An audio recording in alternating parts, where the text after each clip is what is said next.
She said Diddy got semen recipes. She said a lot yesterday that sets them up for the landing. They just haven't landed the plane. Have you ever wondered what dark secrets lie buried beneath the glossy veneer of fame and fortune? What if the untimely death of a musical genius was no tragic accident, but a carefully plotted crime orchestrated by one of Hollywood's most powerful figures? In a courtroom drama that has shocked the world, the final recording of Prince Rogers Nelson has surfaced, and it shatters everything we thought we knew.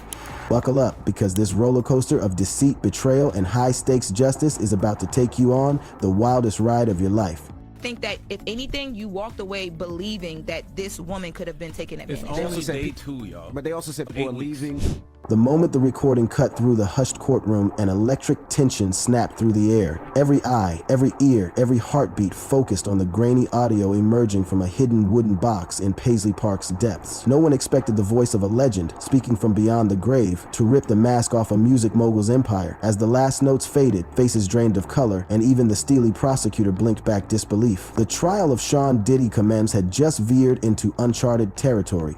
They spent so much time on their history, on why she didn't do this. They kept asking her a lot of the same questions about the drugs they were taking. But what I think that the prosecution was building is they were building character around this. From the very start, the case was meant to focus on a string of depraved allegations: sexual assault, exploitation, and an abuse of power that read like the pages of a modern horror story. But when the prosecution's star witness, former partner Cassie Ventura, took the stand and delivered her earth-shaking testimony, the entire narrative exploded. Ventura revealed that Prince had been silenced, his demise no mere overdose, but a meticulously orchestrated murder designed to bury the truth he was about to expose.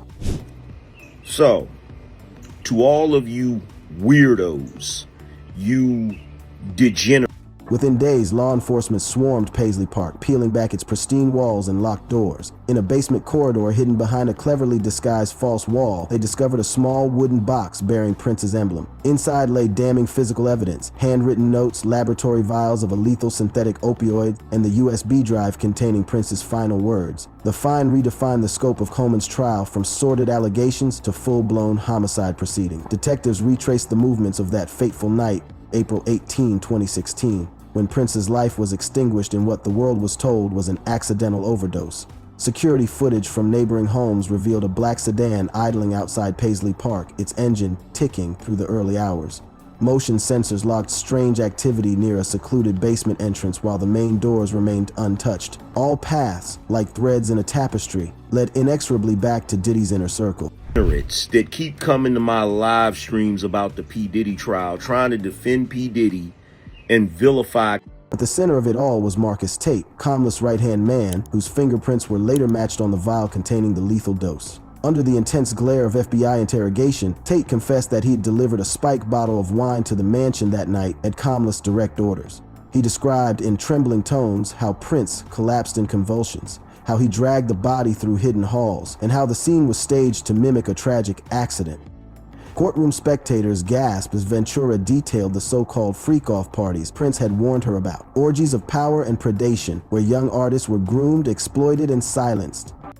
She recounted how the superstar had recorded clandestine meetings, gathering proof of Combs' empire of manipulation. Prince's paranoia might once have seemed eccentric, but now it looked prophetic. With each new piece of evidence, the portrait of a cold-blooded killer emerged. The infamous final recording opened with Prince's wary voice, describing threats he'd received, evidence he'd gathered, and instructions to check his personal archive if he met an untimely end. He spoke of a party where he'd tasted that fatal wine, sensing betrayal in every sip. Though his words were laced with caution, they carried the weight of a dying man's warning. Cassie, right? Did you see the new evidence that they have? Prosecutor Eleanor Hayes seized every moment to hammer home the implications. Forensic experts confirmed the opioid's potency, tracing its origin to a small lab linked to Combs' network. A detailed reconstruction of the basement's layout showed how easily Tate could move unseen, why the drag marks went unnoticed, and how the elaborate cover-up fooled even seasoned investigators. Meanwhile, Combs' legal team scrambled. They filed motions to exclude Ventura's testimony, to challenge the chain of custody for the box, and to question the recording's authenticity. But with fingerprints on the vial, forensic confirmation of the poison, and Tate's confession, every gambit collapsed like a house of cards. The defense's final appeal for a postponement was rebuffed by Judge Grayson, whose gavel fell with the force of a verdict already written. Outside the courthouse, fans of Prince rallied beneath purple banners chanting for justice and for the voice they loved to be heard. Social media erupted with hashtags demanding accountability. Within those walls, Combs sat ashen and hollowed, his usual swagger replaced by a haunted resignation. The court watched as he absorbed the weight of a legend's final testimony. Introduced into the trial. Well, apparently, Prince, oh yes, the purple one, As closing arguments unfolded, Hayes reminded the jury that this case was about more than one man's fall from grace. It was about shining a light on a corrupt industry that treats artists as disposable assets. It was about honoring the legacy of a musician who even in death refused to be silenced. By the time the jury withdrew, the outcome felt inevitable. When the verdict was delivered, the silence was deafening. Guilty on counts of first-degree murder, drug trafficking, and more, Combs was sentenced to life without parole, his empire reduced to ruins. A collective sigh, or was it a sob, swept through the courtroom as the gavel struck final judgment. Justice, at last, for Prince. In the aftermath, questions remain. What other secrets lie hidden in Paisley Park's dusty archives? Which wooden boxes still await their moment to reveal untold stories? And how many more voices have been lost to the ambition of those who crave power at any cost? Prince's final act was to unmask the darkness he faced. His melodies live on, but so does his call for truth. Documented and recorded a bunch of ish just in case something happened to him. The aftermath of the verdict sent tremors through every corner of the entertainment world. Industry insiders who once reveled in the glitter of fame now glanced over their shoulders, wondering whose name might next emerge from the shadows. Late-night hosts seized on the scandal, mocking red carpets and backroom deals with biting humor that left executives squirming. Social media influencers dissected every courtroom sketch, turning legal jargon into memes that spread faster than the news itself. Even fashion houses, usually aloof, found their haute couture tainted by association as purple-themed lines bowed to public discomfort. Meanwhile, lawmakers in Washington listened with intent, drafting proposals to tighten oversight of lavish parties and private estates. Committees convened hearings, summoning security experts to explain how a single false wall could hide such explosive evidence. Celebrities gave rehearsed testimonies, pledging support for transparency and safe workplaces. But many voices felt hollow, drowned out by the stink of hypocrisy. Advocates for artists' rights grew emboldened, demanding that record labels and agencies implement anonymous reporting channels. The call was simple: no more closed doors, no more secret chambers, no more silenced cries behind the facade of glamour. And it confirms everything Cassie was saying. Oops. Angry man was right again. Rest in peace to the purple one. Across the globe, fans of Prince organized vigils outside every U.S. embassy, turning landmarks into makeshift memorials bathed in purple light. In London, admirers draped Trafalgar Square's steps with vinyl records. In Tokyo, lanterns floated in the Sumida River. In Johannesburg, crowds sang his classics under starlit skies. These spontaneous tributes spoke to a universal grief: the loss of a visionary and the betrayal of trust. Street artists spray-painted portraits of Prince next to broken chains, symbolizing both his creative freedom and the bondage he resisted. The message was clear: his music lives on, but the industry that failed him must change. Day 8 of the criminal trial against Sean Combs. We heard a few more hours of testimony from the federal agent who helped search. At colleges and universities, professors revamped course syllabi to include this trial as a case study in ethics and power. Law students pored over transcripts, debating the admissibility of posthumous recordings and the morality of secret accomplices. Music business programs held panel discussions titled "When Art Meets Crime," where former executives shared compromised integrity. Psychology departments analyzed the cult of celebrity that enables predators to hide in plain sight. Even journalism schools revisited their code of conduct, questioning past tendencies to glamorize moguls at the expense of victims' voices. In the tech sphere, developers raced to create new audit tools for private estates, proposing digital seals that could flag unauthorized construction or hidden compartments. Startups pitched blockchain solutions to authenticate chain of custody for physical evidence, ensuring that no wooden box could vanish into obscurity again. Drone mapping services offered aerial scans of properties to reveal concealed extensions, while AI-driven security cameras promised to detect false walls through thermal analysis. The market buzzed with excitement, though critics warned against over-reliance on untested tech and potential privacy violations. Back in Minnesota, Paisley Park itself became a magnet for conspiracy theorists and tourists alike. Unauthorized ghost tours popped up overnight, guided by self-appointed experts who pointed to every crack in the pavement as a clue. Souvenir stands sold miniature wooden boxes and vile replicas, packaging tragedy into tchotchkes. The official museum struggled to maintain decorum, replacing staff who posed for selfies in front of crime scene markers. Diddy himself say the Bureau couldn't offer direct sightings because the crime scene itself had been torn down in 1963. Local officials debated erecting barriers to control the crowds, torn between preserving the site and preventing desecration of Prince's legacy. Mr. Combs' home on Star Island in September. There was one part of the home, this was up in Mr. Combs' bedroom.